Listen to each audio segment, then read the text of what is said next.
نبی کریم علیہ السلام نے فرمایا، بخاری مسلم ہے، فرمایا 7 ہلاک کرنے والی چیزوں سے بچنا، اگر ان میں تم چلے گئے تو ہلاک ہو جاؤ گے۔ 7 چیزیں ہیں جو تمہیں ہلاک کر دیں گی، برباد ہو جاؤ گے، تباہ ہو جاؤ گے، ہلاکت کا سفر ہے یہ۔ 7 چیزوں سے بچو۔ وہ کون کون سی؟ تو حضور نے فرمایا اللہ کے ساتھ شریک نہ کرنا، ہلاک ہو جاؤ گے۔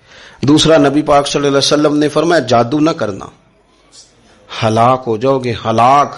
اور یار جسے حضور فرما رہے ہیں ہلاک ہو جائے وہ بچے گا؟ نبی پاک صلی اللہ علیہ وسلم نے تیسرے نمبر پر فرمایا جس شخص کے قتل کرنے کو اللہ نے حرام قرار دیا ہے اسے قتل نہ کرنا، ہلاک ہو جاؤ گے۔ چوتھے نمبر پر رسول پاک علیہ السلام نے فرمایا سود نہ کبھی بھی کھانا، ہلاک ہو جاؤ گے، ہلاک۔ بڑی بڑی دلیلیں دی بینک والوں نے، بڑا سمجھایا تو حاجی صاحب مان گئے، محترم مان گئے، کہنے لگے نہیں جی نہیں وہ کاروبار میں لگاتے ہیں۔ بڑے بھولے بالے ہیں ہم، پتہ سارا ہے۔ اور دیکھو سب کاموں کے باوجود مستقل بینکوں میں پیسے اس اکاؤنٹ میں رکھے ہوئے ہیں جہاں سے مستقل سود آتا ہے۔ حضور نے فرمایا نہ کرنا یہ کام۔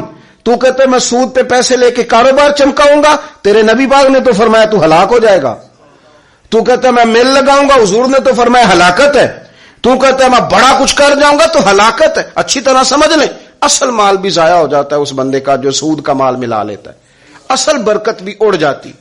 اور میرے نبی پاک صلی اللہ علیہ وسلم نے 5ویں نمبر پہ فرمایا یتیم کا مال نہ کھانا، ہلاک ہو جاؤ گے۔ نہ کھانا ان کا مال، یہ کروڑوں ہو، اربوں ہو یا 10 روپے ہو، یتیم کا پیسہ نہ کھا جانا، ہلاک ہو جاؤ گے، ہلاکت تمہیں آ لے گی۔ اور پھر 6 نمبر پر نبی پاک علیہ السلام نے فرمایا کفر سے جہاد ہو رہا ہو تو کبھی پیٹ پھیر کے بھاگنا نہ، ہلاک ہو جاؤ گے۔ اور 7ویں نمبر پر اللہ کے رسول نے فرمایا بے قصور اور بے گناہ عورت پر تہمت نہ لگانا، بلا وجہ بہو کے کھاتے نہ کچھ ڈال دینا، بلا وجہ بھابھی اور بیوی اور کسی بھی خاتون پر کوئی الزام بے قصور عورت پر بہتان نہ لگانا۔ مار مار کے ایک شخص نے بحال کر دیا بیوی کو اور بعد میں پتا چلا کہ جی مجھے شک ہے تویز کراتی ہے۔ کیا آپ کی سوچ ہے؟ مسلمان اللہ کو ماننے والا اور اس باتوں پر الزام لگائے گا تویز کرا کے لاتی؟